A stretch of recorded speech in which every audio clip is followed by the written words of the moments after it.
අද අපි සබන් දියර වලින් සබන් බෝල සාදා ගැනීම කොහොමද කියලා බලමු. අවශ්‍ය ද්‍රව්‍ය විම් දියරය, උණු ජලය, සීනි, washing powder.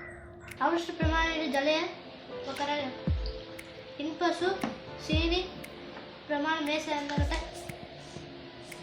ගෙන දමන්න. ඉන්පසු හොඳට කලවම් කරගන්න.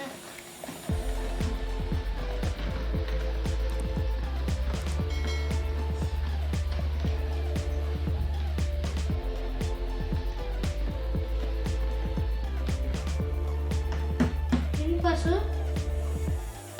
washing powder හඳගෙන දමන්න. මේක කලවම් කරන්න. A few moments later. ඉන්පසු dish wash ටිකක් press එකකට දාන්න.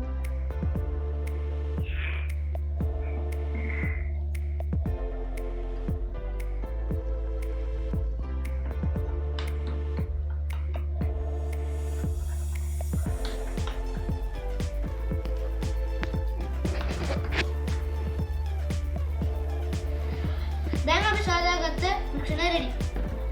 හරි අපි සීනි දෙන්නම කිව්වොත් ජලය වාතයට වාෂ්ප වෙන නිසා ඒක හුඟක් වෙලා සිටින්නේ නැහැ. ඒ හින්දා සිටීමට තමයි දමන්නේ. උණු වතුර දැම්මේ අයි කිව්වොත් සීනි ටික දිය වෙනවා. අපි දැන් මේ මිශ්‍රණය සාදාගත්තා. දැන් මේක ටෙස්ට් කරන්න. ගෙදර මේ වගේ බඩයක් තිබ්බොත් නැත්නම් ස්ටෝව් බඩයක් හොදා ගන්න පුළුවන්. ටිකක් වෙලා තියන්නේ මේ වතුර හැමෙන්